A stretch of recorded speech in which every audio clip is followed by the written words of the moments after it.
السلام علیکم پیارے دوستوں اور بچوں، میری آج کی کہانی کا عنوان ہے ایماندار لکڑہارا۔ کسی گاؤں میں ایک لکڑہارا رہتا تھا۔ وہ بہت ایماندار تھا اور بہت محنتی تھا۔ وہ ہر روز صبح سویرے جنگل سے لکڑیاں کاٹنے جاتا تھا اور خوب محنت مزدوری کرتا تھا۔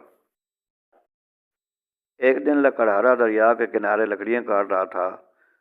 اچانک اس کا کلاڑا پھسل کر دریا میں گر گیا۔ دریا بہت گہرا تھا تو لکڑہارا بہت پریشان ہوا اور بیٹھ کر رونے لگا۔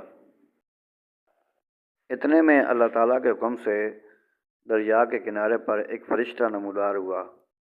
اس نے پوچھا، لکڑہارے تم کیوں پریشان بیٹھے ہو اور کیوں رو رہے ہو؟ لکڑہارے نے سچائی سے جواب دیا، میری کلہاڑی پانی میں گر گئی ہے، میں اسی سے روزی کماتا ہوں اور بچوں کا پیٹ پالتا ہوں۔ فرشتے نے مسکرا کر کہا، لکڑہارے تم غم نہ کرو، میں تمہاری مدد کرتا ہوں۔ پھر وہ دریا میں گیا اور ایک سنہری کلہاڑی لے کر آیا۔ فرشتے نے کہا، کیا یہ تمہاری کلہاڑی ہے؟ لکڑہارے نے کہا، نہیں نہیں، یہ میری کلہاڑی نہیں ہے، میری تو لوہے کی کلہاڑی ہے۔ فرشتہ پھر واپس دریا کے اندر گیا اور سنہری کلہاڑی لے کر آیا۔ اس نے پھر آ کر پوچھا، کیا تمہاری یہ کلہاڑی ہے؟ لکڑہارے نے جواب دیا، نہیں نہیں، یہ میری کلہاڑی نہیں ہے، میری تو لوہے کی کلہاڑی ہے۔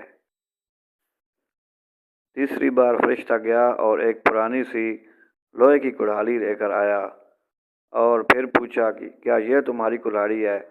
لکڑہارا خوش ہو کر بولنے لگا، ہاں ہاں، یہی میری کلہاڑی ہے۔ فرشتہ بہت خوش ہوا اور بولا، تم سچے انسان ہو، میں یہ تینوں کلہاڑیاں تمہیں دیتا ہوں۔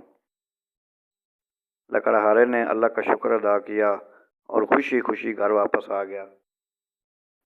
میری آج کی کہانی کا سبق، سچ بولنے والا ہمیشہ فائدے میں رہتا ہے اور جھوٹ بولنے والا ہمیشہ نقصان میں رہتا ہے۔